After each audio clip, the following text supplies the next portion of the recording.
Fala galera, tudo bem com vocês? Bem-vindos ao canal Eletrônica Fácil. Meu nome é Rodolfo e hoje estou aqui nesse dia maravilhoso e super importante na carreira da minha pessoa e do canal Eletrônica Fácil para entrevistar o grande mestre da eletroeletrônica, professor Newton C. Braga. Beleza? Então confira nessa entrevista completa tudo e mais um pouco sobre essa grande personalidade, mestre, professor e, sem dúvida, a grande referência no Brasil e no mundo na área de eletroeletrônica. Professor Newton C. Braga, muito obrigado por receber a gente aqui na sua casa. Eu agradeço o convite mais uma vez e estou aqui à disposição de vocês e também para responder todas aquelas perguntas que vocês enviaram.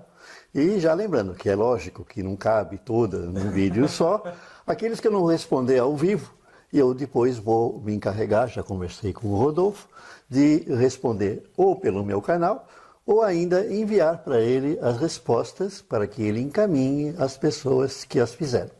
Estou à sua disposição. Obrigado, professor. Professor, uma pergunta do Eudimar de Souza, ele diz o seguinte, por que hoje os chineses conseguem compactar tudo e vender sempre mais barato que os outros países? Eu acho que o primeiro motivo para que eles tenham essa penetração mundial é a mão de obra barata lá. Então eles não têm. E é lógico o imposto, que aqui o imposto é mal administrado. E lá eles sabem administrar esse imposto, porque como é um tipo de administração pública em que já é o próprio governo que é o dono, eles não precisam cobrar imposto, é deles mesmo. Então aquilo lá funciona, né? Eles têm uma organização, né? Uma logística muito bem feita, a produção é bem feita, né? E os chineses estão realmente conquistando muito porque eles deixaram de investir em penetrar simplesmente nos países em quantidade e estão agora começando a se preocupar com qualidade. Então a gente já pode encontrar certos produtos com qualidade alta deles. Antigamente a gente sempre falava que os produtos chineses eram produtos que vinham barato e que não tinham tanta qualidade. Mas atualmente o cenário mudou, né, professor? Não totalmente, porque nós temos ainda vários setores da eletrônica em que eles ainda não evoluíram. Por exemplo, existe uma diferença muito grande hoje em você comprar uma placa de Arduino chinesa e uma placa de Arduino original. Ainda não chegaram lá, mas eles estão investindo nisso, então os outros que se cuidem, né? Eles estão investindo. Então, por exemplo, está certo, você vai desenvolver um projeto sem muita responsabilidade, e você quer só experimentar, você pode partir para uma placa chinesa.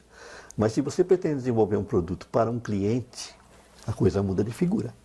Aí você tem que tomar muito cuidado, talvez conseguir um fornecedor de maior confiabilidade. Continuando sobre a área de tecnologia, o Davi Alexandre e o Moraes Jardim, eles dizem o seguinte, qual que é a sua opinião sobre a computação quântica? Eu posso falar com um certo conhecimento do assunto porque eu estudei física quântica com dois grandes mestres do assunto no Brasil, que é o professor José Goldenberg, né, físico da USP, e o César Lattes, que foi considerado um dos maiores físicos quânticos do mundo, né, da época do início. Então, a única coisa que eu precisei fazer ultimamente, eu estou com um livrinho aqui em cima da mesa, que é o Mistério Quântico, que é uma atualização, e eu vi que muita coisa que eles ensinaram na época, como teoria, hoje já é prática. E uma delas é a computação quântica, né? Esse é o futuro, talvez, e a gente já está vendo a computação quântica aparecendo em muitos locais. Os chineses estão lançando um radar quântico, né? Já foi descoberto que o nosso cérebro tem nos neurônios computação quântica, né? Então, a capacidade que o nosso cérebro tem, ela não pode ser explicada pelo número de neurônios que nós temos na cabeça. Tem algo mais. E agora estou começando a perceber que o nosso cérebro faz computação quântica, né? O que é a computação quântica? É o futuro realmente da informática. É você conseguir armazenar os bits nos spins dos elétrons que estão em torno do átomo. Então, cada elétron, ele tem um número associado. Antigamente a gente associava a rotação do elétron, mas o elétron não é redondo. O elétron é uma onda de probabilidade. A gente sabe hoje que os elétrons têm algumas propriedades, assim como qualquer partícula atômica, em que a gente pode associar um número, mais meio ou menos meio, que é o spin, e que eles podem ser usados para armazenar informações e fazer computação quântica. E aí vocês imaginam o seguinte: cada átomo ele tem um par de elétrons normalmente associados um ao outro, a gente chama de elétrons entrelaçados, e que a gente pode utilizar isso para armazenar bits. Então, se você tem 10 átomos, se você usar um par de elétrons de cada um, com apenas 10 átomos, você... 20 bits. Não é 20 bits, é 2 elevado a 10. Certo? E eles têm algumas propriedades fantásticas, como é, por exemplo, o fato de eles estarem podendo trabalhar em mais dimensões além daquelas que nós conhecemos do nosso universo tridimensional, onde não valem mais as leis da física que a gente conhece. Então são possibilidades fantásticas, como a comunicação instantânea, indiferentemente da distância, a criptografia quântica, certo? Se você emite um elétron transportando um bit 1 ou 0, se ele for interceptado, ele é destruído. Então, se alguém interceptar a comunicação, ela é destruída. Então você sabe que ela não chegou, você corta. É como se fosse uma detecção de paridade, CRC, né? Exatamente. Só que você faz isso em nível quântico. Nossa. Já tem a criptografia quântica já em estudo. Né? Então você já viu o que vem por aí com a física quântica. É aquilo que eu falo. Quando vocês estudarem eletrônica, logo logo vocês vão ter que ter físicos quânticos também. Já vai ter que ir além. Obrigado. E complementando essa questão, falando um pouquinho sobre a internet das coisas, o que o senhor acha sobre essa onda de IoT e qual o grande impacto dessa tendência que está sendo utilizada agora junto às pessoas e também no futuro?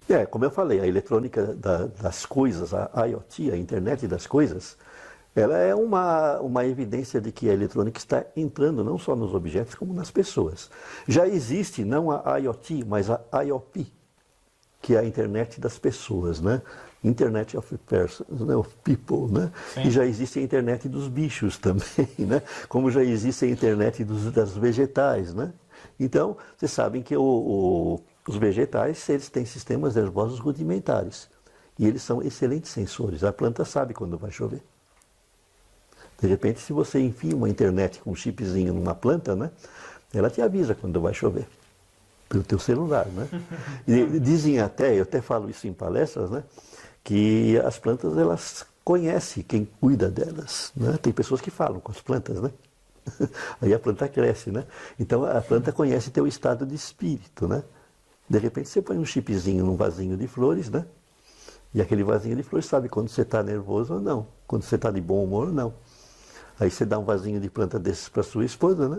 Ela deixa lá na janela. Aí você está no teu serviço em casa, você recebe uma mensagem do celular enviada pela plantinha que está na porta, lá na janela. Vem com calma hoje que a tua esposa está nervosa.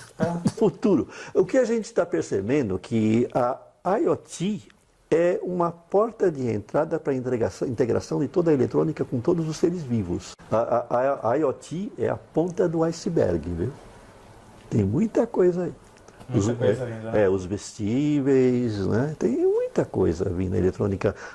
Existe a internet das coisas móveis e existe a internet das coisas médicas. Né? São novos ramos da tecnologia em que a IoT é a ponta. Se você tivesse que dar uma dica, professor, para quem se interessa pela área de IoT, por onde você indicaria um caminho para começar os estudos sobre essa área? Primeira coisa é a eletrônica. Você tem que conhecer a eletrônica básica, a eletrônica analógica, né? Segundo ponto, tem que conhecer a eletrônica digital. Aí, partindo daí, você tem que conhecer microcontroladores e você tem que conhecer a parte de telecomunicações, especificamente Wi-Fi, LoRa e outras tecnologias que são usadas nos objetos que vão ter acesso à internet. Então você tem que se especializar nessa. Degrau por degrau e avançando. Você tem que começar. Não adianta nada você não entender nada de eletrônica e querer aprender a programar um Arduino, que o máximo que você vai conseguir é acender LED. E mesmo assim não vai saber por quê. Exatamente. Certo? Então tem que ir além. Pessoal, eu quero agradecer a todas as pessoas que mandaram as suas perguntas, beleza? Clica no card aqui em cima ou nos vídeos que a gente está deixando aqui para vocês para assistir mais vídeos sobre essa entrevista incrível do professor Newton Sebraga para o canal Eletrônica Fácil, tá bom? Acesse também e se inscreva no canal do professor Newton Sebraga, acesse o site dele que você vai ver mais de 19 mil artigos atuais sobre eletroeletrônica e muito mais dessa referência no Brasil e no mundo na área eletroeletrônica. Muito obrigado por tudo, professor. Eu que agradeço e também convido vocês a assistirem meus vídeos em que vocês me deram ideias para novos temas em que a gente pode discutir com maior profundidade em vídeos específicos que estarão resgatando as dúvidas de vocês, que vocês podem enviar tanto para mim como para o Rodolfo. Sem dúvida, os links para acesso estão todos aqui na descrição do vídeo. Beleza, pessoal? Forte abraço, fiquem com Deus e até mais.